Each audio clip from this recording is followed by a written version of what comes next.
Assalamualaikum warahmatullahi wabarakatuh. Waalaikumsalam warahmatullahi wabarakatuh. Alhamdulillah, alhamdulillahil jabbaril qahhar, al-azizil ghaffar, khaliqil jannati wan nar. Wassalatu wassalamu ala sayyidina Muhammadinil mukhtar wa ala alihi wa ashabihil adhar, amma ba'du. Saudara-saudara kaum muslimin rahimakumullah, surga dalam Al-Quran selalu disebut dengan kata-kata jannah, yang wujudnya surga itu sesungguhnya merupakan suatu tempat di akhirat nanti, yang di dalam tempat itulah Allah akan memberikan balasan berupa kenikmatan yang tiada terhingga kepada hamba-hambanya yang soleh, yang bentuk kenikmatan itu dijelaskan Allah dalam hadis kursinya, a'dadtu li'ibadiyas salihin ma la aynun ra'at wa la uzunun sami'at wa la khatar ala qalbil bashar. Aku sediakan buat hamba-hambaku yang soleh satu kenikmatan yang belum pernah dilihat oleh mata, belum pernah terdengar oleh telinga, dan belum pernah terdetik dalam hati manusia tentang kenikmatan yang semacam itu. Jadi kalaupun dalam banyak ayat-ayat Al-Quran Allah menggambarkan tentang surga yang di bawahnya mengalir sungai-sungai, jangan disamakan dan dibandingkan dengan sungai yang ada di dunia ini. Kalau surga bercerita tentang pohon dengan segala buah-buahnya, jangan samakan dengan pohon dan segala buah-buahan yang ada di dunia ini. Kalau surga bercerita tentang istana, tentang tempat tidur, tentang permadani dan sebagainya, seluruhnya tidak sama dan tidak bisa disamakan atau dibayangkan dengan yang kita hadapi dalam kehidupan di dunia ini. Di sanalah manusia akan menemukan kehidupan yang hakiki, yang sebenar-benarnya, yang tidak akan pernah berubah untuk selama-lamanya. Adapun kehidupan di dunia ini boleh saja kita katakan kehidupan yang kamuflase, fata morgana, atau dalam bahasa agama sering disebut dengan kehidupan khayali. Ia berubah, ia bertukar, ia berganti oleh pergeseran masa dan pertukaran waktu. Kita jadi orang kaya di dunia, bagaimanapun kayanya kita, kekayaan itu tidak lain adalah kekayaan khayali namanya. Hari ini dia kaya, besok dia boleh jatuh bangkrut. Tengoklah orang-orang kaya di dunia ini yang tidak cuma sekedar memperkaya diri untuk dirinya sendiri saja, tapi kadang-kadang sudah mempersiapkan untuk anak-anaknya, untuk cucu-cucunya, untuk iparnya, untuk besannya, pendeknya untuk seluruh keluarganya. Tidak cukup harta cuma untuk 1, 2, 3 bahkan sampai 7 keturunan. Tidak cukup dengan uang miliaran malah triliunan. Tidak cukup dengan punya tanah yang luas malah gunung dibeli, laut dibeli, langit pun kalau dijual mau dibeli.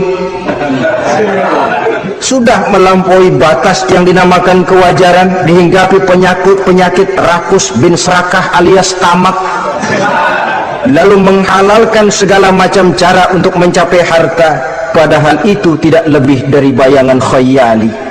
Harta yang banyak itu mampukah menolak penyakit yang hendak datang? Harta yang banyak itu mampukah menahan tumbuhnya uban selembar di atas rambutnya? Harta yang banyak itu mampukah mencegah sebuah giginya yang hendak permisi? Dan pada akhirnya harta yang begitu banyak itu mampukah menolak kedatangan malaikat maut? Sama sekali ternyata tidak. Itulah kekayaan khayali namanya.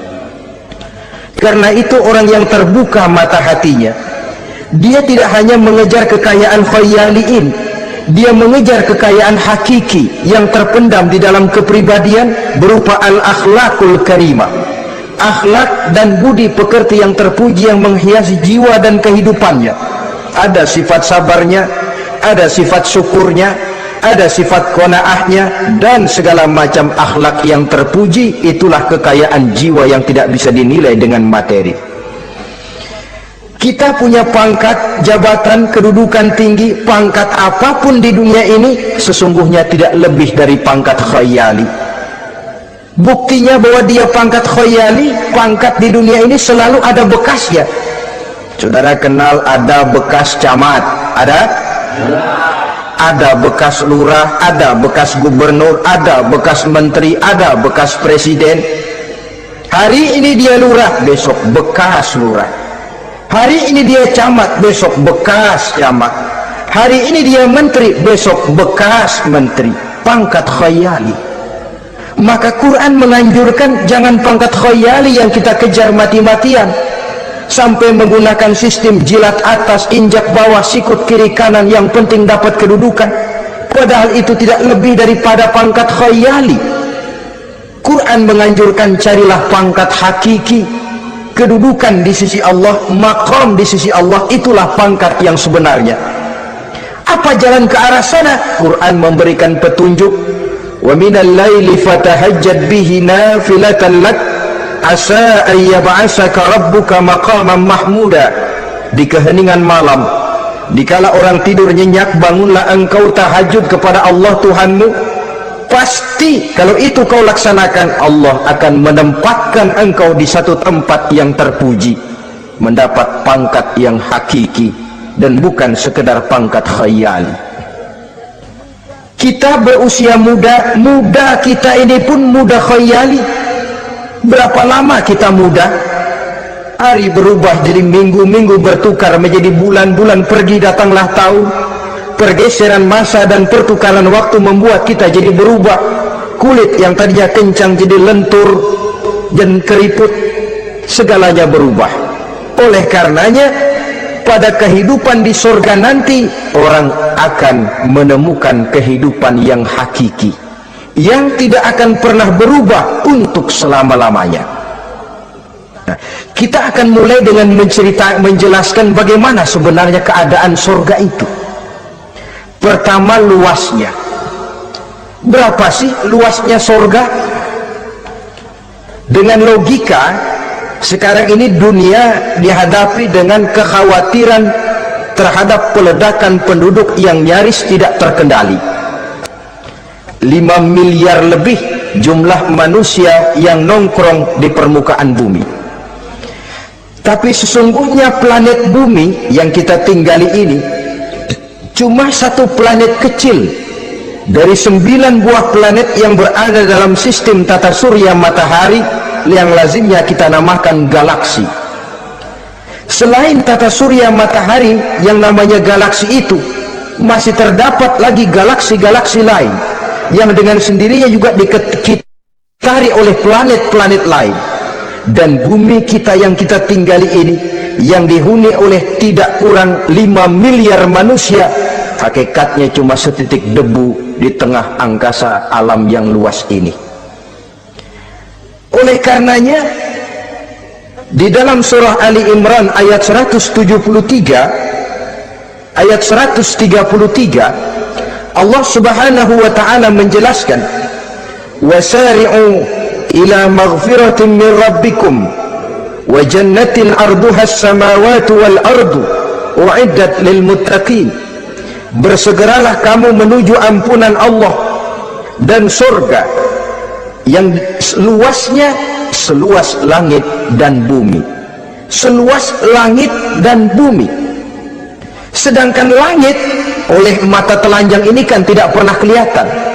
Yang nampak oleh kita biru di atas itu cuma batas titik pandangan manusia yang terjauh. Dan konon itu adalah refleksi sinar matahari yang menyentuh air laut, melahirkan warna biru. Sedangkan hakikat langit itu sendiri sampai hari ini belum terjangkau oleh kemajuan ilmu pengetahuan. Sejauh-jauhnya manusia pergi baru ke bulan. Mungkin dalam beberapa tahun mendatang dia akan pergi ke planet-planet Mars dan planet-planet lainnya. Tapi itu masih terbatas dalam sistem tata surya matahari atau galaksi kita ini. Belum lagi sampai kepada langit yang pertama. surga yang disediakan untuk orang-orang saleh ini luasnya seluas 7 lapis langit dan bumi. Jadi saudara tidak usah berpikir khawatir di surga nanti kehabisan kapling. Di dunia ini saja masalah tempat tinggal sekarang ini jadi masalah pelik, karena memang peledakan penduduk seiring dengan perkembangan tentang lapangan kerja yang harus disiapkan, sekolah yang mesti disediakan, sarana pendidikan yang harus disiapkan, rumah sakit untuk menjaga kesehatan, dan kompleks betul masalahnya. Tetapi di surga nanti arduhas samawati wal ard, luasnya seluas 7 lapis langit dan bumi, satu keluasan yang hanya Allah saja yang maha tahu tentang batas-batasnya. Itu tentang luasnya surga. Lalu bagaimana keadaan di surga? Apakah ada bangunan-bangunan, taman-taman, kebun-kebun? Tentu ada. Di surga ada kebun yang tanamannya berupa tumbuh-tumbuhan dan menghasilkan buah-buahan, yang buah-buahannya pun boleh dimakan oleh manusia, karena tidak akan pernah ada larangan lagi dalam kehidupan di sana. Dalam surah Ar-Rahman ayat 54 misalnya, kita dapati penjelasan dari Allah Subhanahu wa taala, wajanal jannataini dan.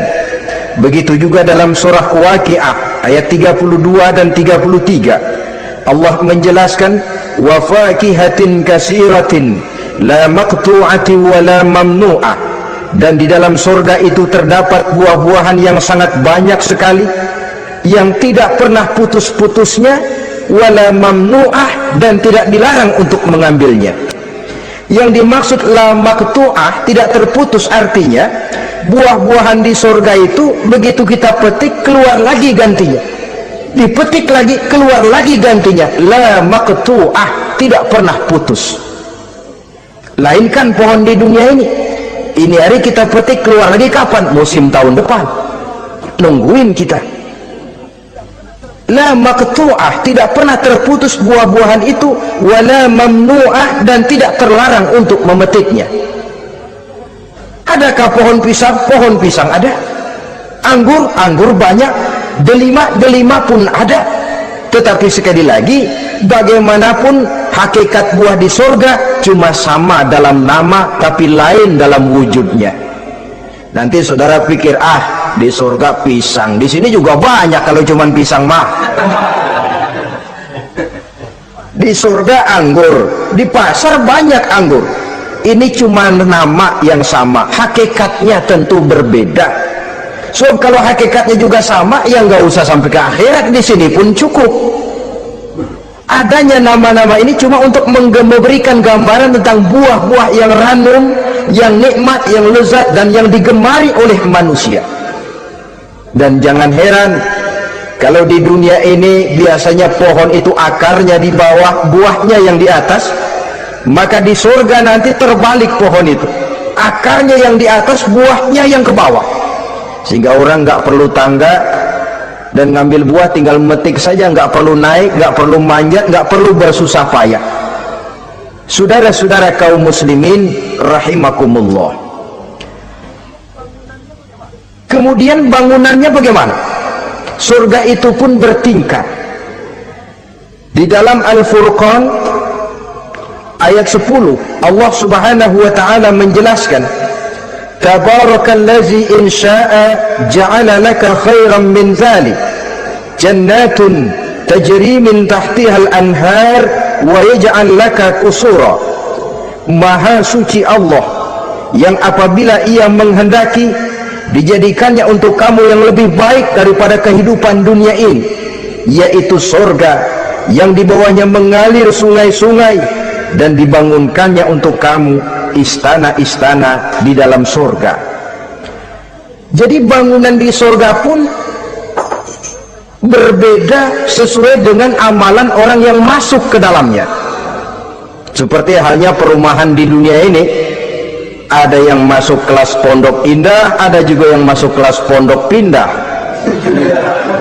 Itu kan tidak sama itu. Ada pondok indah, ada pondok pindah. Sudah pondok pindah lagi.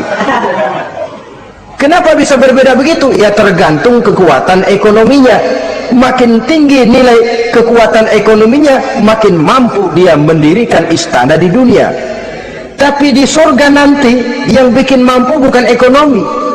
Yang bikin mampu adalah amalan pada waktu hidup di dunia. Makin banyak amalnya, dengan sendirinya makin baguslah istananya di surga. Tetapi yang namanya surga, dapat empernya juga sudah lumayan betul itu.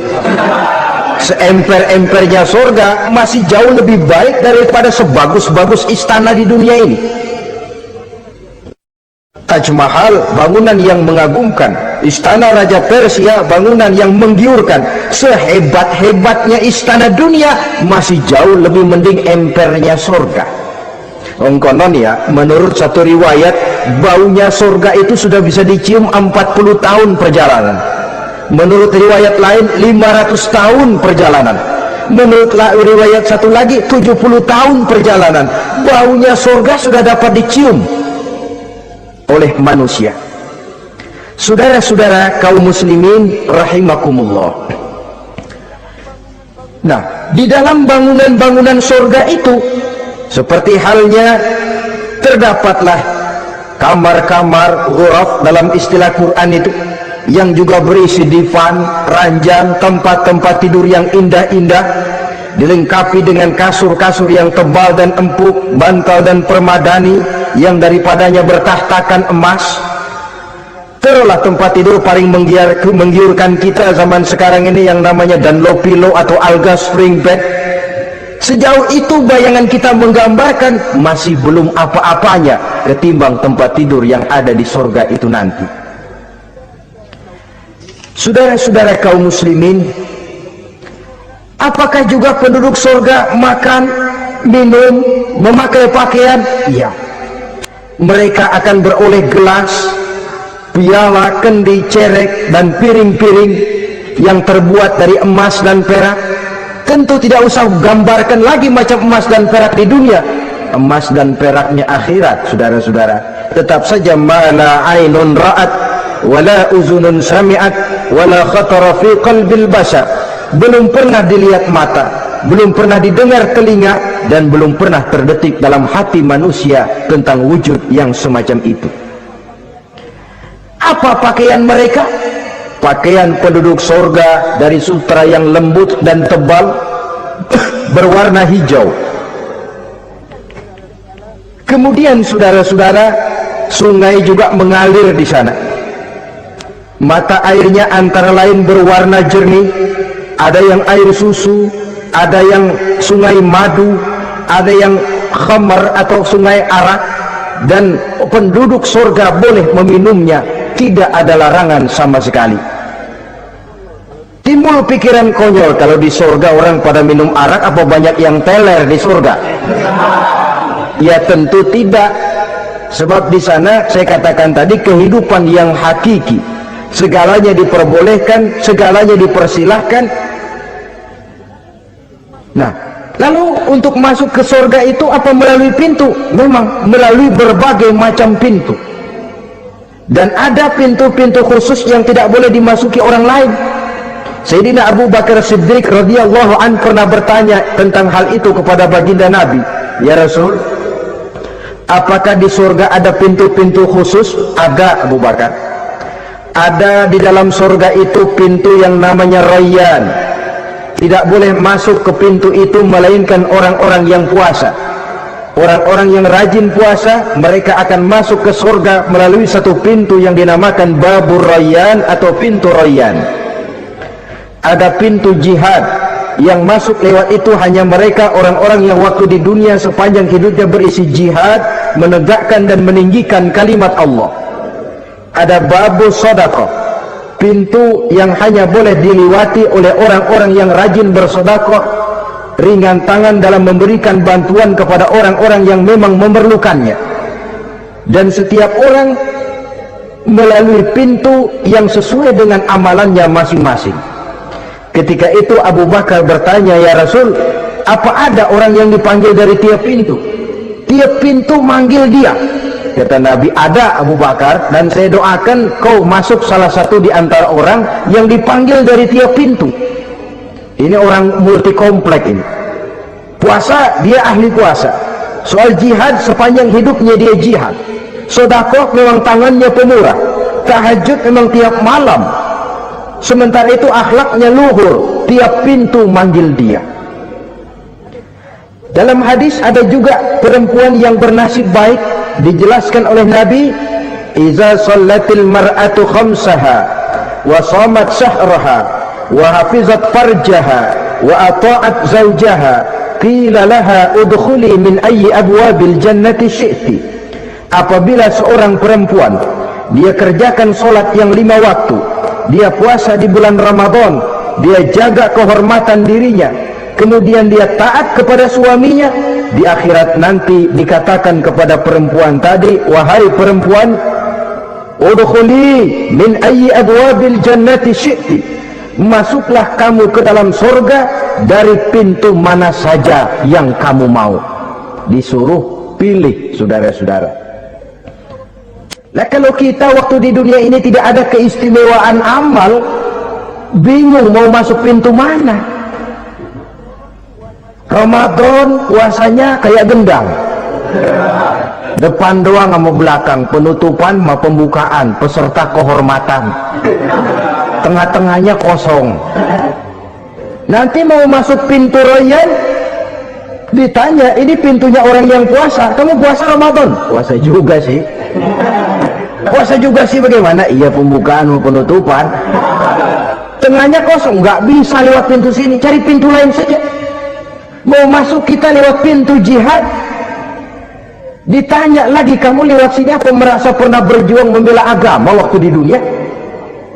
Mau lewat pintu sholat, apa kau termasuk orang yang konsekuen menjaga sholat? Bersyukurlah kita kalau tiap pintu memanggil. Kalau tidak, adalah salah satu amal kita yang menunjukkan keistimewaan kita. Karena itu beramal nggak perlu banyak, yang penting rutinnya, istiqomahnya. Ahabbul a'mali indallah adwamuha wa in qalla.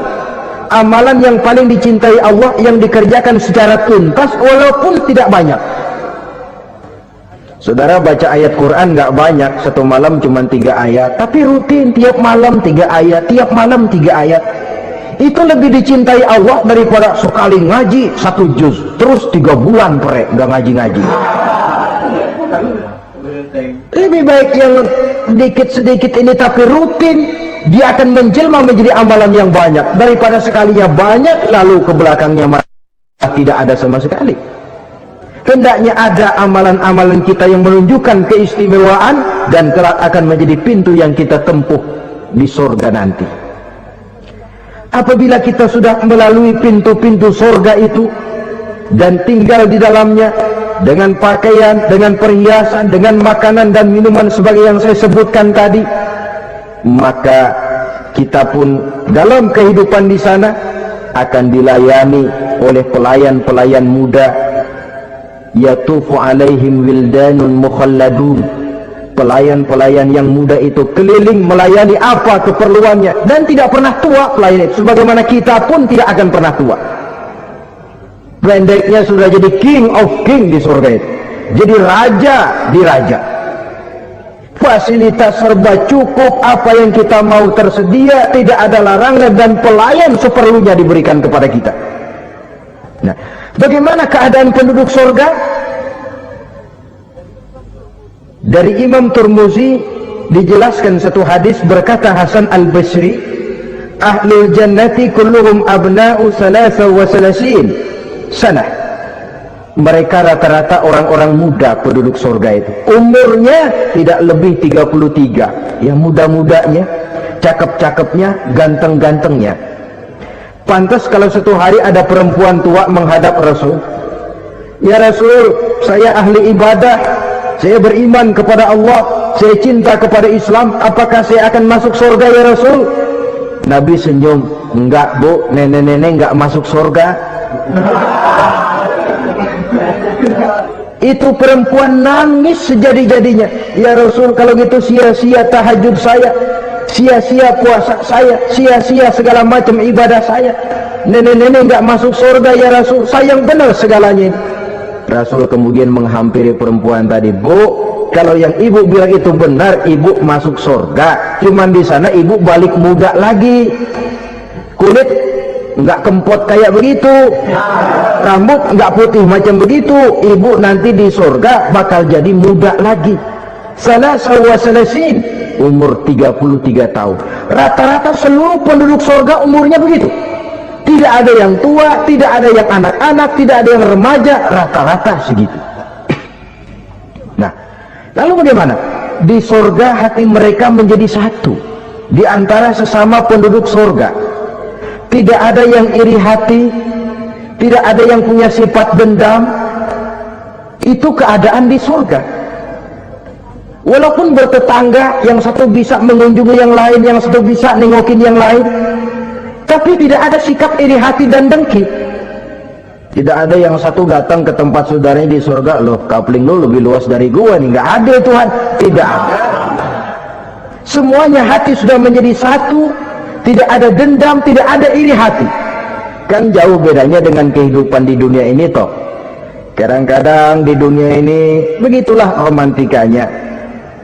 Kita melarat, disuraki orang, kita sedikit kaya, diselidiki orang, ada saja yang iri, ada saja yang hasut, dan selalu mencari cara untuk menjatuhkan kita.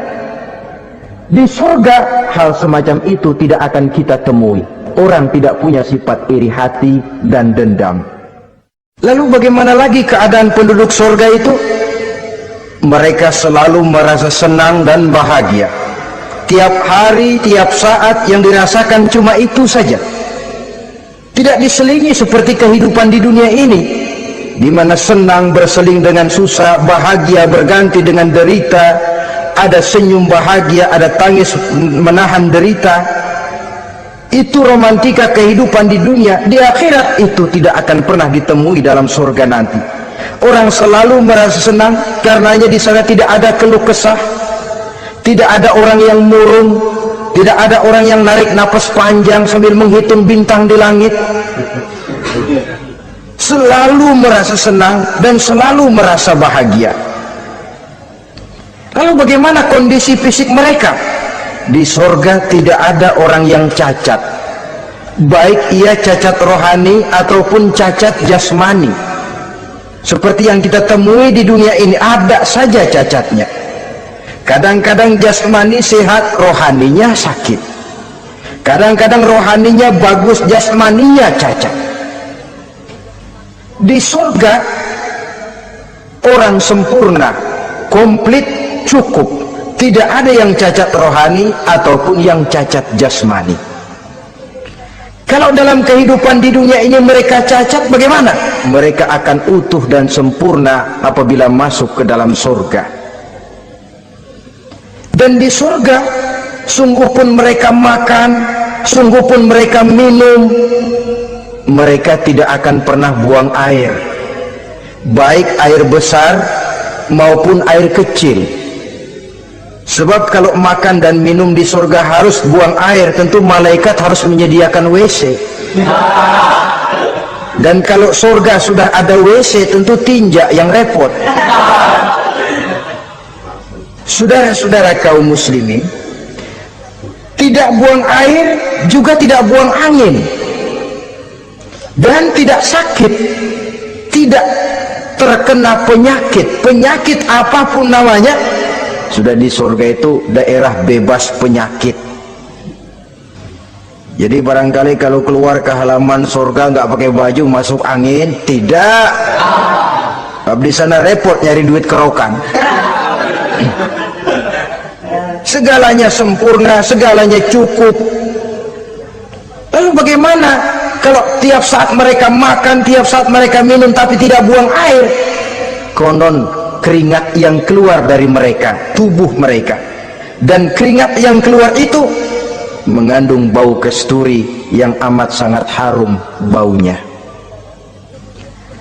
Saudara-saudara, kemudian penduduk surga itu oleh Allah diberikan teman hidup yang namanya bidadari. makhluk Allah yang teramat sangat cantiknya, yang tidak bisa kita bayangkan macam apa cantiknya. Barangkali kalau kita menonton film, kita kagum dengan bintang-bintang film kenamaan yang cantiknya selangit. Itu mah belum ada seujung kukunya dari para bidadari. Mereka dalam Quran disebut azwajun mutahharah, istri yang disucikan. Apa pengertian suci di sini? Belum pernah tersentuh sebelumnya, baik oleh manusia, baik oleh jin, baik oleh malaikat sekalipun. Jadi memang orisinil, build up dari sononya belum kepake. Khusus untuk manusia yang masuk surga, belum pernah kepegang sama manusia. Jangankan manusia, jin dan malaikat saja belum pernah megang. Lainkan di dunia sekarang ini, kita mau cari barang orisinil sudah repot. Ya mujur lah kalau saudara menemukan seorang gadis yang orisinil paten, masih build up, barangkali mujur. Tapi umumnya terutama di kota-kota besar, ya sudah, kita dapat second hand juga masih lumayan. Kalau tidak rongsok-rongsok bener mah, ini kadang-kadang sudahlah second hand, kondisinya juga 30%, udah mesti nyervis melulu kita ini. Saudara-saudara, azwajun mutahharah belum pernah tersentuh oleh siapapun. Lalu makna tohara ini, mereka selalu suci, tidak pernah baik menstruasi atau mencret, tidak pernah. Dan kalau perempuan kita, istri-istri kita di dunia ini kan 1 minggu dalam sebulan terkena dapat fasilitas dia untuk tidak sholat, untuk tidak ibadah, masa haid itu. Perempuan di surga yang namanya bidadari tidak akan pernah mengalami haid. Lalu apalagi keistimewaannya? Selalu perawan, tidak pernah janda. Walaupun tiap hari dipakai, habis dipakai perawan lagi. Saudara-saudara yang saya hormati, itu diperuntukkan untuk penduduk-penduduk surga. Nah itu laki-laki itu. Iya, kalau perempuan bagaimana? Satu riwayat menjelaskan mereka akan menjadi ratu di surga dengan segala kenikmatan yang juga tidak pernah mereka bayangkan sebelumnya. Riwayat lain menjelaskan bahwa mereka juga akan berkumpul dengan suami, istri, dan anak-anaknya jikalau mereka memang orang-orang soleh. Ada juga riwayat lemah menjelaskan bahwa mereka akan mendapat bidadara istilahnya.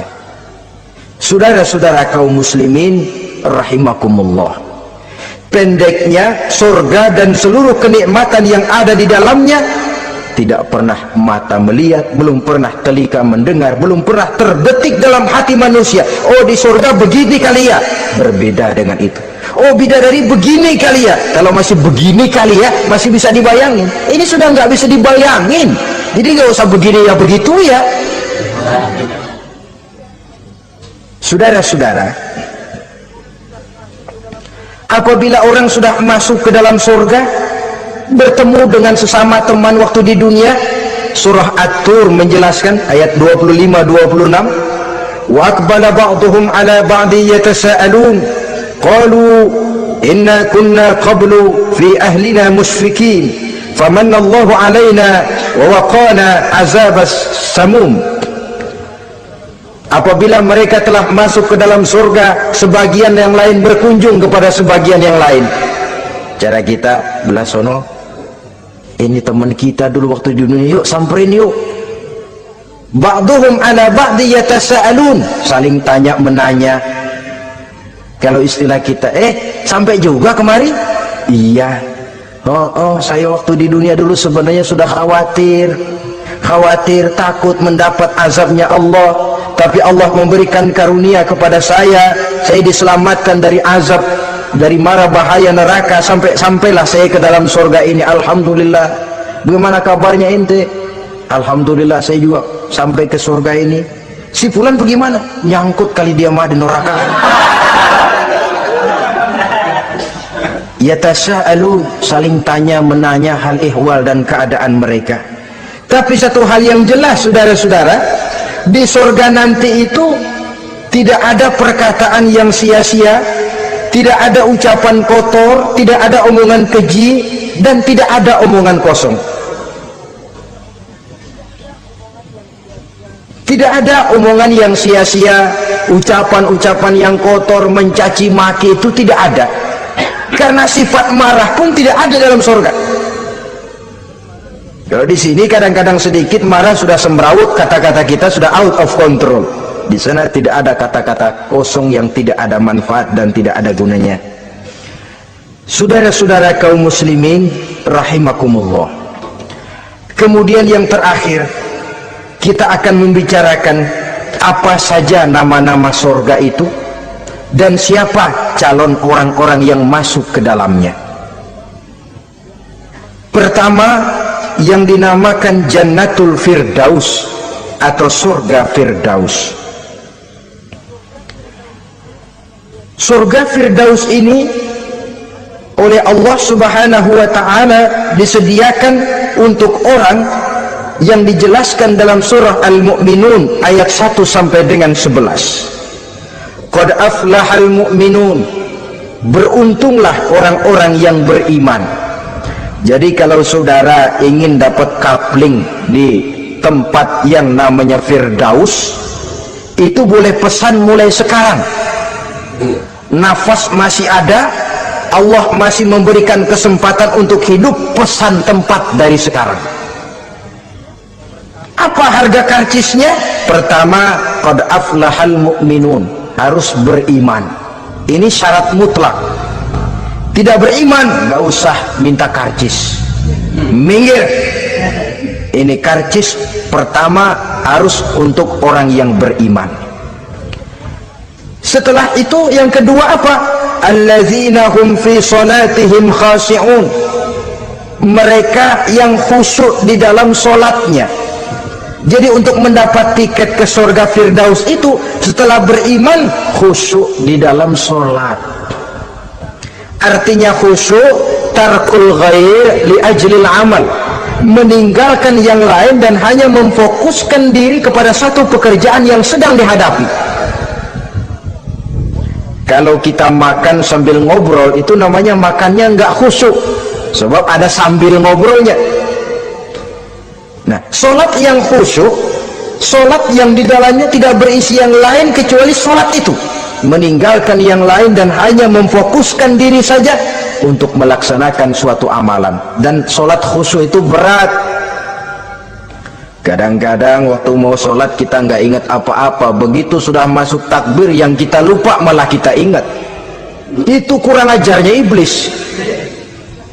Mau sholat nyari dompet nggak ketemu, begitu takbir, aduh dompet di atas meja. Ini kalau sembahyang lama-lama digerakaki orang nanti nih, mulai ocar kacir sholat kita.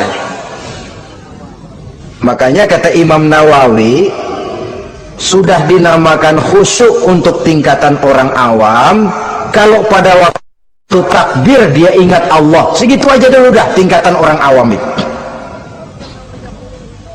Sebab yang namanya khusyuk itu hudurul qalbi wa sukunul jawarih, hatinya ikut sholat, anggota badannya tenang tentram di waktu sholat, khusyuk.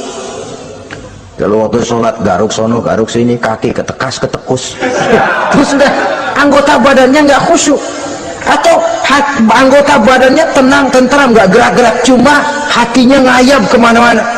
Badannya di musola, hatinya di pasar, itu juga nggak khusyuk. Dan itu berat. Karena itu ini syarat kedua untuk mendapat tiket ke Firdaus. Imam Ali saja pernah dites oleh Rasul. Ya Ali, saya ya Rasul, kalau kau bisa sembahyang khusyuk, aku boleh kasih kau serban. Kamu boleh pilih yang hijau apa yang putih nanti. Baik ya Rasul. Sembahyang beliau 2 rakaat. Selesai salam ditanya, yang mana sorbannya Li? Kata Imam Ali, yang hijau ya Rasul. belum nengok udah yang hijau ya Rasul. Kata Nabi, kalau begitu ente nggak khusyuk. Kenapa? Mungkin tadi waktu sujud mikirin, ntar kalau gua ditawarin pilih yang hijau aja dah. Belum nengok sudah menjawab. Saudara-saudara, yang ketiga, wallazina hum 'anil lagwi mu'ridun. Orang-orang yang menghindarkan diri dari ucapan dan perbuatan yang sia-sia, yang tidak ada gunanya. Ini tiket yang syarat yang ketiga untuk mendapat tiket ke Firdaus itu menghindarkan diri baik dari ucapan ataupun perbuatan yang sia-sia, yang tidak ada nilainya baik dalam pandangan manusia, lebih-lebih lagi dalam pandangan Allah. Yang keempat, wallazina hum lizzakati fa'ilun. Mereka yang aktif membayar zakat. Kemudian yang kelima, wallazina hum lifurujihim hafizun illa ala azwajihim aw ma malakat aymanuhum fa innahum ghairu malumin. Orang-orang yang memelihara kehormatan dirinya kecuali kepada istrinya atau kepada budak sahayanya, pandai mengendalikan nafsu, tidak terperosok memperturutkan syahwatnya. Yang keenam, wallazina hum li amanatihim wa ahdihim raun. Orang yang pandai menjaga amanah dan pandai menepati janji. Saudara-saudara, kalau janji ditepati, sebab janji adalah hutang. Yang ketujuh, wallazina hum ala sholawatihim yuhafizun. Mereka juga selalu memelihara, tidak cuma sekedar khusyuk, tapi memelihara sholat dengan baik. Ayat ke-11 dari Al-Mu'minun ini ditutup oleh Allah dengan jelas, ulaika humul warisun allazina yarisuna al-firdausa hum fiha khalidun. Mereka itulah para ahli waris yang akan menerima warisan berupa surga Firdaus dan mereka kekal di dalamnya. Kalau tadi sudah kita tangkap bahwa begitu besar kenikmatan yang ada di dalam surga, ternyata barang yang mahal memang tidak mudah untuk didapat. Saudara-saudara, inilah surga Firdaus. Adapun yang kedua, nama surga itu disebut dalam Quran Jannatu Adnin, surga Aden. Untuk siapa mereka? Dalam surah Ar-Ra'd ayat 22 dan 23 Allah menjelaskan, wallazina sabaru ibtigha'a wajhi rabbihim wa aqamus shalah wa anfaqu mimma razaqnahum sirran wa alaniyah wa yadra'una bil hasanati sayyi'ata ulaika lahum uqbad dar jannatu adnin yadkhulunaha. Dan orang-orang yang sabar, wallazina sabaru, orang-orang yang sabar. Sabar dalam apa? Ibtigha'a wajhi rabbihim, dalam menuntut keridhaan Allah. Sabar dalam mencari keridhaan Allah. Sujud mencari keridhaan Allah, sabar. Puasa mencari keridhaan Allah, sabar. Melaksanakan segala macam ibadah untuk mencari keridhaan Allah, sabar. Ini syarat untuk mendapat tiket ke surga Aden nanti, Jannatu Adnin. Sabar dalam mencari ridho Allah. Apalagi di zaman sekarang katanya persaingan hidup makin tajam, lapangan kerja makin sulit, mental hipokrit makin merajalela, golongan munafik alias bunglon ada di mana-mana. Kalau nemplok di daun kuning warnanya kuning, hinggap di daun hijau dia jadi hijau, nempel di dahan coklat jadi coklat, menjilat ke sana kemari, bukan untuk mendapat ridho Allah kadang, tapi untuk mendapat ridho atasannya, mendapat restu atasannya. Ini kan realita dalam kehidupan. Saudara-saudara, mencari muka, padahal seorang muslim ibtigha'a wajhi rabbihim, sabar dalam mencari ridho Allah. Lalu wa aqamus shalah, mereka mendirikan sholat. Di sini hanya pengertian umum, mendirikan sholat. Kalau dalam Firdaus tadi ditegaskan tidak cuma sekedar mendirikan, tapi juga khusyuk dan memelihara. Ini mendirikan, saudara-saudara. Maaf, Ada orang yang mengerjakan sholat, ada orang yang mendirikan sholat. Apa bedanya itu? Kalau mengerjakan sholat cuma sekedar gugur kewajiban, pokoknya gugur kewajiban beres.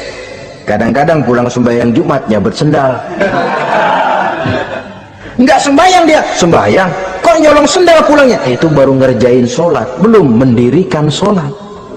Kalau mendirikan sholat, selesai sholat, ajaran sholat diterjemahkan dalam kehidupan, itu mendirikan namanya. Ada istimror, kontinuitas alias kesinambungan. Selesai sholat, akhlak sholat, ajaran sholat diterjemahkan di luar sholat. Itu makna aqamus sholat. Apalagi syarat yang ketiga untuk mendapat tiket ke surga Aden ini, wa anfaqu mimma razaqnahum sirran wa alaniyah. Menginfakkan, membelanjakan di jalan Allah rezeki yang diberikan kepada mereka, baik terang-terangan maupun sembunyi-sembunyi. Maka sedekah itu terang-terangan baik, sembunyi-sembunyi juga baik kalau niatnya ikhlas karena Allah. Terang-terangan baik, kenapa? Untuk merangsang orang lain supaya berbuat seperti kita, bukan untuk dipuji, bukan untuk mendapat ria. Saudara-saudara, saya yang miskin nyumbang 100.000, saudara berapa yang kaya? Ini boleh untuk merangsang orang lain. Tapi kalau untuk ria, itu tentu dilarang oleh agama. Terang-terangan boleh, sembunyi juga boleh, bahkan itu yang dianjurkan oleh Nabi. Tangan kiri tidak tahu apa yang diberikan oleh tangan kanannya. Saudara-saudara, lalu yang keempat, wa yadra'una bil hasanati sayyi'ata.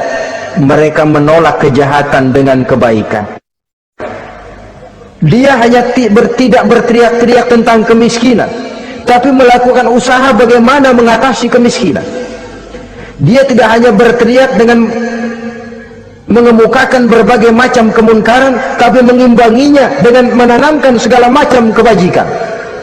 Seperti sekarang ini toh, air saja kalau cuma dibendung tapi tidak disalurkan kan ngebludak, jebol bendungan. Kita cuma teriak anak-anak muda dihantam oleh kebudayaan barat yang merusak moral, tapi mana kebudayaan Islam kita? Gak pernah kita timbulkan. Musuh kita adalah kemiskinan dan kebodohan, jelas, tapi apa langkah ekonomi yang kita lakukan untuk mengatasi kemiskinan? Dan bagaimana upaya kita meningkatkan mutu pendidikan? Kadang-kadang yang mutunya baik, mahalnya nggak kejangkau oleh lapisan rakyat yang di bawah, menengah ke bawah ini. Itu yang jadi problem. Orang yang mendapat tiket ke surga Aden ini, mereka menolak kejahatan dengan mengimbanginya, melakukan kebajikan. Tidak cuma teori, tidak cuma propaganda, tapi ada langkah konkret bahwa untuk membentengi kemaksiatan harus diperbanyak munkar. Untuk mengimbangi segala macam perbuatan durjana harus dikembangkan majelis taklim pesantren, menghidupkan akhlak Islamiyah dalam kehidupan sehari-hari. Wa yadra'una bil hasanati sayyi'ah. Orang semacam itulah yang akan mendapat tiket ke surga Aden atau Jannatu Adnin nanti. Dua. Adapun surga yang ketiga dinamakan Jannatun Naim. Surga Naim. Naim mengandung arti penuh kenikmatan. Tiketnya sederhana saja.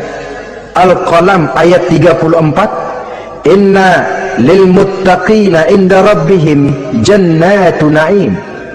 Sesungguhnya bagi orang-orang yang bertakwa kepada Allah, mereka akan mendapat balasan berupa jannatun na'im, surga Naim namanya. Jadi tidak banyak untuk mendapatkan surga Naim ini, cuma takwa. Cuman takwa yang jadi banyak. Apa itu takwa? Sekarang ini kan takwa jadi lalap, dan orang sering menggunakan istilah agama di zaman sekarang ini untuk maksud yang tidak sama dengan maksud agama. Padahal takwa ini jelas, sebelum Islam datang ke Indonesia, kita orang Indonesia tidak kenal kata-kata takwa. Maka kalau harus menggunakan kata takwa, pengertiannya harus dikembalikan kepada pengertian Islam. Ini sih enggak. Orang yang mana aja kalau dilantik bertakwa kepada Tuhan yang Maha Esa, bertakwa, sampai membleh ke bibir, bertakwa. Tapi kalau sudah megang jabatan, kadang-kadang takwa ngalor dia ngidul. relevan lagi. Lalu apa sih yang namanya takwa itu? Sederhana saja, imtisalul awamir wajtinabun nawahi, itulah takwa. Melaksanakan segala yang diperintah, menjauhi yang dilarang, itu takwa. Menjalankan perintah dengan meninggalkan larangan, apa bedanya? Kalau melaksanakan perintah boleh sesuai dengan kemampuan, tapi menjauhi larangan mutlak. Laksanakan perintah Allah sesuai dengan kemampuanmu, tapi tinggalkan larangan Allah mutlak. Mampu tidak mampu, tinggalkan. Enak kalau ada perintah, jauhi larangan Allah semampu kamu. Ya enak, tinggal kita pilih. Saya belum mampu ninggal teler itu, lezat itu, belum mampu. Yang boleh semampu kita melaksanakan perintah. Sholat semampu kita, asal jangan mampu lalu pura-pura tidak mampu. Puasa semampu kita, jihad semampu kita.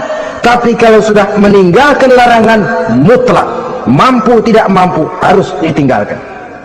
Jadi kelihatannya sederhana takwa ini, tapi masalahnya rumit.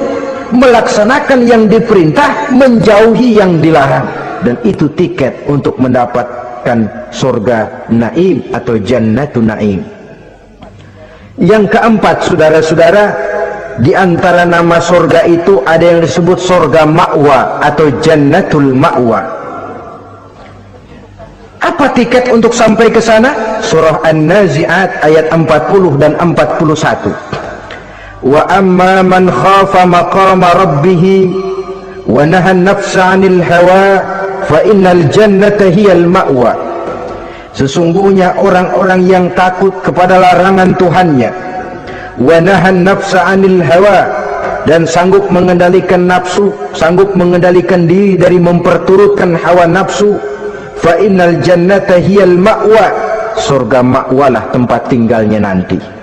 Jadi tiket ke jannatul ma'wa ini, pertama khafa maqama rabbih, takut kepada batas-batas yang telah ditentukan oleh Tuhannya. Ini batasnya, kamu jangan nyebrang ke sini.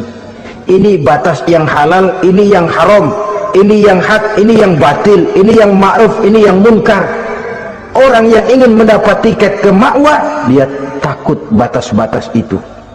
Lalu sanggup mengendalikan diri, tidak sampai memperturutkan hawa nafsunya. Itu tiket ke surga ma'wa. Yang kelima dinamakan surga Darussalam atau Jannah Darussalam. Dijelaskan dalam Al-An'am ayat 126 dan 127. Wa hadza siratu rabbika mustaqima wa qad fassalna al-ayati liqaumin yatadhakkarun lahum darussalam inda rabbihim wa huwa waliyuhum bima kanu ya'malun. Inilah jalan Tuhanmu yang lurus, telah kami pisahkan ayat-ayat kami bagi kaum yang mau berfikir. Jadi kelihatan di sini untuk mendapat tiket ke Darussalam, istiqomah mengikuti jalan lurus, istiqomah berpegang kepada Islam, dan pandai membedakan apa yang memang oleh Allah sudah dibedakan, antara yang hak dan batil, antara yang benar dan salah, dan selalu ingat kepada ayat-ayat Allah. Itu surga Darussalam. Yang keenam dinamakan Darul Muqamah. Siapa penghuninya? Surah Fatir ayat 34-35. Wa qalu alhamdulillahillazi azhaba 'anna al-hazan inna rabbana laghafurun syakur allazi ahallana darul muqamah min fadlihi la yamassuna fiha nasabun wa la yamassuna fiha lughub. Yaitu orang-orang yang senantiasa bertahmid, memuji kebesaran Allah subhanahu wa ta'ala, mereka akan mendapatkan Darul Muqamah. Yang ketujuh dinamakan surga Maqamul Amin.